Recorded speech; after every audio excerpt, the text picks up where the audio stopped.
Hello, আসসালামু আলাইকুম। আপনারা সবাই কেমন আছেন? আলহামদুলিল্লাহ, আমিও ভালো আছি। তো আপনাদের মাঝে আজকে নিয়ে আসলাম আমি শিং মাছ কষে করার রেসিপি। তো অবশ্যই যদি আপনাদের ভিডিওটা ভালো লাগে, অবশ্যই বাসায় আপনারা ট্রাই করবেন শিং মাছ কষে করার। তো আমি প্রথমেই 2 কেজি শিং মাছ নিয়ে নিয়েছি কষে করার জন্য। তো দেখতে পাচ্ছেন আমি কষে করছি কীভাবে, এই জালি দিয়ে ডলে ডলে কষে করছি। তো আপনাদের যদি ভিডিওটা ভালো লাগে অবশ্যই ট্রাই করার চেষ্টা করবেন।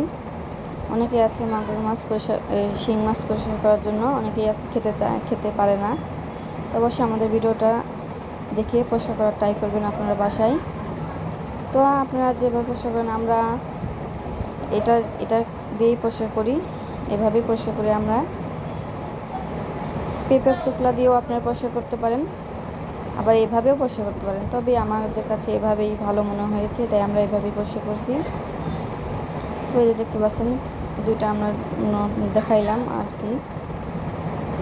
দেখতে পাচ্ছেন কি সুন্দর চকচকা করছে। দেখো, আবার দেখেনি যে শিং মাছের মধ্যে কিন্তু রক থাকে, অবশ্যই এটা ট্রাই করবেন। অনেকেই আছে এটা জানে না।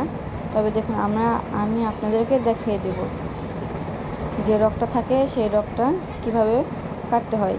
দেখুন কিভাবে এই রকটা পরিষ্কার করতে হয়, অবশ্যই দেখে নেবেন। আপনারা অবশ্যই এভাবে রকটাকে ফেলে দিবেন।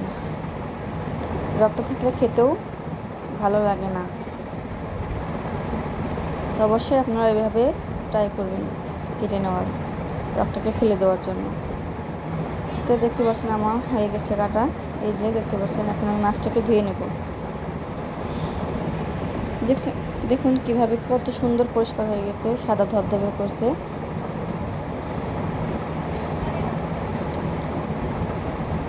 আমার ধুতে ধুতে দেখছেন পরিষ্কার হয়ে গেছে। সামান্য লবণ দিয়ে দিচ্ছি, কারণ মাছের যেন গন্ধটা না আসে, তার জন্য লবণ দিয়ে দিচ্ছি কিছুক্ষণ। আপনাদের যদি ভালো লাগে অবশ্যই বাসায় এইভাবে ধুয়ে নেবেন, ট্রাই করবেন।